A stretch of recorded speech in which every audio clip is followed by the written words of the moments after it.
NDA के नेता नरेंद्र मोदी जी मेहरारू का बेटी के फेरा में है। लालू यादव जी है, पतोहियों कब लड़ाना चाहते हैं। दोनों बेटा सेटल हो गया, सब बेटी सेटल हो रही है, और हमको लगता है कि 2025 में बेटियों को सेटल करना चाहते हैं, क्योंकि 2025 में एनडीए लड़ेगा और एनडीए के नेता होंगे नीतीश कुमार जी मुख्यमंत्री के रूप में। तो तैयारी चल रहा है। नमस्कार, आप देख रहे हैं न्यूज़ फॉर नेशन। मैं आपके साथ अभिजीत सिंह। 2025 बिहार विधानसभा की तैयारी है जो तमाम राजनीतिक पार्टियां हैं वो कर रही है। तो वहीं बात करें तो कल बिहार के मुख्यमंत्री नीतीश कुमार अपने पार्टी कार्यालय में राज्य कार्यकारिणी की बैठक बुलाए थे, जिसमें तमाम जो जदयू के नेता हैं, एमएलसी हैं, चाहे विधायक हो चाहे सांसद हो, वो बैठक में शामिल हुए थे। और वहीं बात करें तो टास्क भी दिया गया है। हमारे साथ बात करने के लिए है जदयू के एमएलसी हैं भगवान सिंह कुशवाहा। सर, कैसे देख रहे हैं आप लोग के कल टास्क भी दिया गया है, नीतीश कुमार बैठक भी किए हैं, क्या लगता है जिस तरह से विपक्ष रणनीति बना रही है कि जिसकी जितनी हिस्सेदारी उसमें भागीदारी की बात करें, आप लोग जीत पाइएगा? नीतीश कुमार जी ने एनडीए के सभी नेताओं को सुझाव दिया कि अब संयुक्त रूप से बैठक करने की जरूरत है, स्टेट से लेकर के ग्रास रूट तक, पंचायत तक। उस बैठक में एनडीए के सभी दल रहेगा, क्योंकि 2025 में एनडीए लड़ेगा और एनडीए के नेता होंगे नीतीश कुमार जी मुख्यमंत्री के रूप में। तो तैयारी चल रहा है, पंचायत तैयारी हो रहा है, गांव में तैयारी होगा, बूथ कमेटी बनेगी, संयुक्त बूथ कमेटी बनेगी। विपक्ष भी तो उन्हें तैयारी कर रही है, जितने जिसकी जितने हिस्सेदारी उतनी भागीदारी की बात कर रहे हैं। भैया, विपक्ष की तैयारी से क्या मतलब है? सब आरक्षण उनका घर में रहता है, लालू यादव का बेटा बेटी के फेरा में रहते हैं।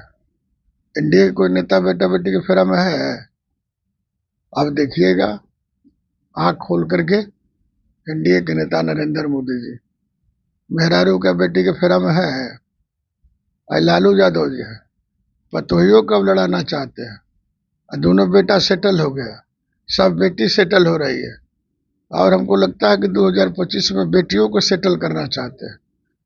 परिवारवाद से ऊपर नहीं उठ सकते हैं।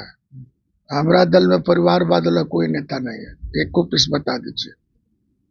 तो इसलिए हम लोग अपना काम कर रहे हैं, वो अपना काम कर रहे हैं जदयू में। लेकिन जिस तरह से कहा जाए कि अब जो जातीय समीकरण बिहार की राजनीति में देखा जाता है, तो जिस तरह से लोकसभा चुनाव में तेजस्वी यादव ने कोई जो कुशवाहा वोटों को साधने की कोशिश की गई, 7 उम्मीदवार कुशवाहा जाति से, क्या लगता है? खड़ा कर दिया था, 20 खड़ा कर दिया था, जिताया कहो? एक भी जीते, लेकिन लब कुछ तो ना। हम 3 दिए थे, 2 जीत के आए। प्राथमिकता किसको दीजिएगा? और वो झटका पर हार गया वहां, बीजेपी का द्रोणी कला के कारण वहां हम लोग बीजेपी हार गई औरंगाबाद में। बगल में उपेंद्र कुशवाहा जी लड़ रहे थे, पवन सिंह चला आया। पवन सिंह को लोगों ने वोट के जमाने बीजेपी के कोर वोटर मिल गया उसका, पवन सिंह का, तो उसका भी रिएक्शन वहां हार गया। और वोट कहाँ कम हुआ? अरे भाई, कैंडिडेट का रिएक्शन होता है कि नहीं? एनडीए के उम्मीदवार थे उपेंद्र कुशवाहा जी, आरएलएम के सिर्फ थे, एनडीए के थे, तो रिएक्शन होता है। ये तो झटके पर मिल गया है, अब की बार कहाँ मिलने वाला है। लेकिन अब कुछ जिस तरह से जदयू के कोर वोटर हैं, अब कहीं ना कहीं साधने की कोशिश तो है, क्योंकि सरवन कुशवाहा जो नवादा से दिए थे, तो क्या हो जाएगा? तब तो कुशवाहा रेल के वोट दे दिया, वहां पर भूमिहार जीत गया। हम लोग का जाति जो है कुशवाहा है, लव कुश जो है पॉलिटिकल जात है। ये सब अपना तौल करके वोट देता है, और जनता है कि कौन देश का हिफाजत करेगा, हमारा कौन हिफाजत करेगा। तो हिफाजत करने वालों को लोग वोट देते हैं, समाज के लोग, जो दलित के लोग। लेकिन कुशवाहा के ही संसदीय दल का नेता बनाया गया है। लेकिन उन्होंने ये बात बोली कि जब लालू यादव ने कुशवाहा जाति को आवाज दिया, जिस तरह से कहा जाए कि 100 में 90 सोची थे, इस तरह की बात कहें 10%। कब दिया था? जब जनता दल समता पार्टी नहीं था तब। उसी समय से नाम एमएलए है। अभय को उसे पता था। हम 90 में एमएलए हैं जब लालू यादव की सरकार थी, नीतीश कुमार साथे थे, रामविलास जी साथे थे, शरद यादव जी साथे थे। तो उसी वक्त ने हुआ कि भाई जगदेव बाबू का मूर्ति बना, इन लोगों का समर्थन है, चलो सरकार चल रही थी। कुशवाहा को बोल रहे हैं कि अब लालू यादव के साथ फिर से आ गए हैं, जागरूक हो गए कुशवाहा समाज। अरे तो सरकारवा बनने के बाद लाठी से पिटाना कुशवाहा शुरू हो गया। आपको उत्तर बिहार में चले जाइए, हम लोग के इलाके में चले जाइए, अभी कोविड सुबह फूटल नहीं था, अति कोविड था, तबे से ही लोग नोचना शुरू कर देते हैं।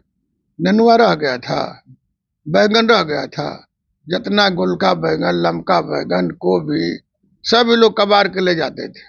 हमारे लोग कमजोर थे, जब जनता दल यूनाइटेड बन गया तो ये लोग भी लाठी उठाना शुरू कर दिया, मानसिक रूप से भी तैयार हो गए। और जब मानसिक रूप से तैयार हो गए तो अब कहाँ दाल गलने वाला है, सब समझता है कि फिर वही आ जाएगा, मामला गड़बड़ा जाएगा। एक सवाल और लेंगे सर, जिस तरह से लव कुश जो कॉर्पोरेटर है जदयू के कहा जाता है, लेकिन अब समाज के नेता भी बोलने लगे हैं और अलग अलग समाज पार्टियां भी बनाने लगे हैं। आपके एनडीए के सहयोगी दल भी अब कुशवाहा समाज से अलग पार्टी बना लिए हैं, तो क्या लगता है कि आपका बना दिया उपेंद्र कुशवाहा अलग पार्टी आरएलएम, आरएलएम तो एनडीए में न है, लेकिन अलग पार्टी है, तो लेकिन जदयू के पार्टी है तो ऐसे का मतलब, पार्टी अपना अलग अलग कहा लगता है जदयू में रह पाएगी, तो कहाँ चल जाएगा। कुशवाहा अलग से है तो। अरे तो उपेंद्र कुशवाहा के साथ है, जो कुशवाहा है वो जदयू के साथ है, एनडीए के साथ है, विभेद कहाँ है, हम लोगों में कोई विभेद नहीं है। क्या लक्ष्य है जिस तरह से 2025 में 225 की पार कही जा रही है, तो क्या लगता है हम लोग तो चाहते हैं कि 2-4-10 को सीट दे करके बाकी हम लोग जीत लेंगे। महागठबंधन को 2-4-10, हाँ वो बहानी पड़ जाएगा वो लोग को। लेकिन आप यही ना बिहार था जहां 22 सीट पर सिमट गए थे लोग 2010 में, 22 सीट पर उन लालू यादव की पार्टी सिमट गई थी, विपक्ष के लायक भी लोग नहीं था। तो बिहार की जनता के नब्ज को पहचानिए, और अभी फिलहाल बिहार के 14 करोड़ जनता के 99 कुछ % लोग कहते हैं कि नीतीश को रहना बिहार की जनता के लिए जरूरी है। तो आप सुन रहे थे जदयू एमएलसी भगवान सिंह कुशवाहा का, उनका क्या कुछ कहना है। इस तमाम को संसद